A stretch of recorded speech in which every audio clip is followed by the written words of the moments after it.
হৰভোগ ভবানীপুৰত নতুন শ্লোগান ভালকে লাগবা লাগব। যোৱাকালিৰ পৰা এই বক্তব্যটো লাগবা লাগবৰ সলনি আমি এটা নতুন শব্দ সংযোজন কৰি দিছোঁ আৰু সেইটো হৈছে ভালকে লাগবা লাগব। মন্ত্ৰী ৰঞ্জিত দাসে পূৰ্বৰ শ্লোগান সলনি কৰি নতুন শ্লোগান দিছে ভালকে লাগবা লাগব।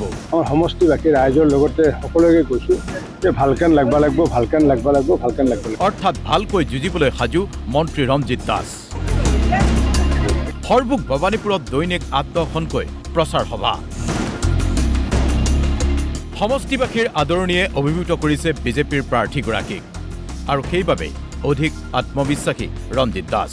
ৰাইজৰ যি স্বতঃস্ফূৰ্ত সহযোগ, আমাৰ পুৰণা হৰভোগ সমষ্টি হওক বা পুৰণা ভবানীপুৰ সমষ্টি হওক, নিশ্চিত ওপৰত ৰাইজৰ আশীৰ্বাদত আমি ভালে সংখ্যক ভোটত জয়লাভ কৰিম বুলি আমি আশা ৰাখিছোঁ। হৰভোগ ভবানীপুৰত 6টা সমষ্টিক লৈ প্ৰধানমন্ত্ৰী নৰেন্দ্ৰ মোদীৰ সভা।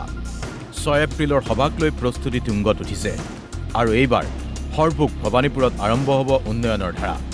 সেই কথাই ক'লে মন্ত্ৰী ৰঞ্জিত দাসে। দিনাখন আমাৰ প্ৰায় 6টা সমষ্টি লৈ পেলাই সভা অনুষ্ঠিত কৰিব আৰু বৰপেটা ৰোডৰ ষ্টেডিয়ামত যিখন সভা অনুষ্ঠিত হ'ব, মাননীয় প্ৰধানমন্ত্ৰী ডাঙৰীয়া সভাত বিশেষকৈ আমাৰ বজালী সমষ্টি, বৰপেটা সমষ্টি, অভয়পুৰী সমষ্টি, আমাৰ মানা সমষ্টি, আমাৰ বিজনী সমষ্টি, ভবানীপুৰ হৰভোগ সমষ্টি, গোটেই 6টা সমষ্টিয়ে যিসকল জনসাধাৰণক সম্বোধন কৰিব। উন্নয়ন আৰু বিকাশৰ শ্লোগান দি মন্ত্ৰী ৰঞ্জিত দাসৰ ধাৰাবাহিক প্ৰচাৰ।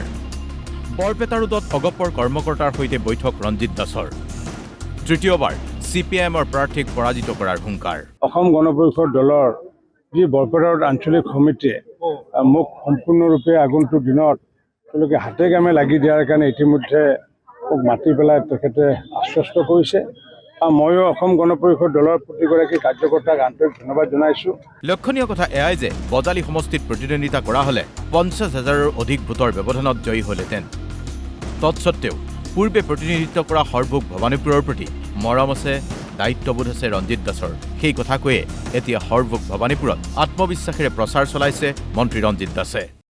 বজালী সমষ্টিৰ মানুহে চতুৰ মানুহ, বুদ্ধিদীপ্ত মানুহ, তেওঁলোকে জানে যে সময়ত ক'ত কি কৰিব লাগে আৰু যাৰ কাৰণে জাতি ধৰ্ম বৰ্ণ নিৰ্বিশেষে এক্ৰছ দ্য পলিটিকেল লাইন ৰাজনৈতিক দ্বন্দ্বৰ ঊৰ্ধত থাকি পেলাই বজালী অঞ্চলৰ ৰাইজে মোক 83,000 ভোট দি পেলাই 62,000 ভোটত জয় কৰাইছিলে, একমাত্ৰ এটাৰে স্বাৰ্থত যে বজালী অঞ্চলৰ যাতে সৰ্বাংগীন যাতে বিকাশ হয়।